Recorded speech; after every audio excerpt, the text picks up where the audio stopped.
Hi everyone. Last week I cried. It was Thursday morning.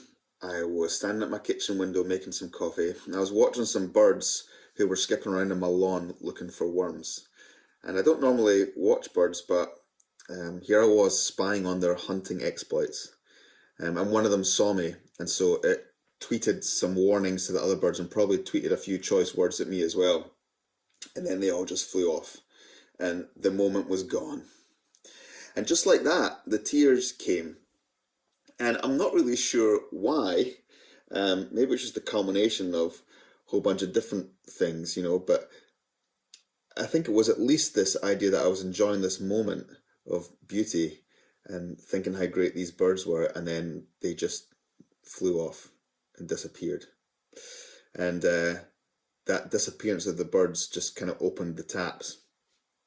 And I say taps because I remember when I was in primary one, the first day of school, our parents were allowed to be in the classroom for the first 20 minutes, and then they had to leave. And so when my parents left, I just freaked out and threw myself on the ground and just started sobbing uncontrollably. And my teacher, bless her, she said, "Right now, Kenneth, it's time to turn off the taps." And so whenever I think about crying now, I think about turning off the taps. But sometimes you just can't turn the taps off. That's just the way it is. They won't stay closed. And that's because I think there are times when we know that things aren't supposed to be the way that they are, but yet they are that way. And tears are a sign, I think, of our longing for things to be made right. For instance, at the moment, I don't want to be separated from you all. That's because, this is not the way things are supposed to be. And yet, this is the way that it is. And it reminded me of Paul's second letter to Timothy. When he writes in 2 Timothy 1, verse 3, he says, "Timothy, I thank God for you.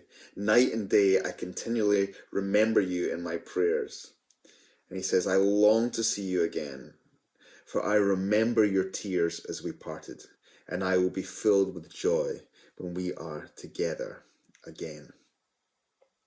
And I feel that way about you guys. I'm trying to remember you, to pray for you, to remind myself that we'll be together again.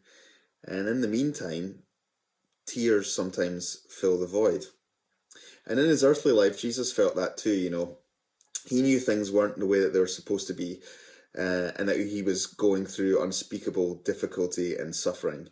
And so his response at times was to pray and to cry. Check it out. In Hebrews 5, verse 7, it says this: "While Jesus was here on earth, he offered prayers and pleadings with a loud cry and tears to the one who could rescue him from death. And God heard his prayers because of his deep reverence for God." Even though Jesus was God's son, he learned obedience from the things that he suffered. Jesus spoke to God and had a good sob about the injustice and brokenness of it all, not least the things that he had gone through and was about to go through.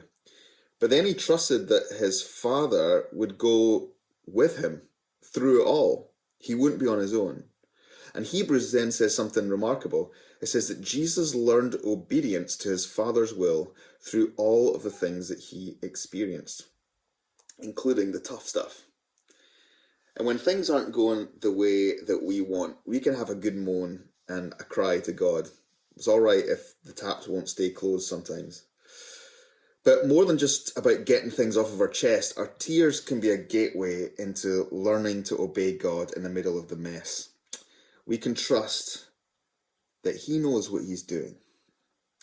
And your hardship isn't a sign of God's displeasure, but an opportunity to trust that he is working everything together for good, even when we don't understand it all. So, if you want, have a good cry. God is listening, but he's also speaking, and he's calling you to obey him, even when your circumstances are in a mess. And through all, you might find that God ends up redeeming your tears and reveals his goodness to you through them. Have a great day, guys.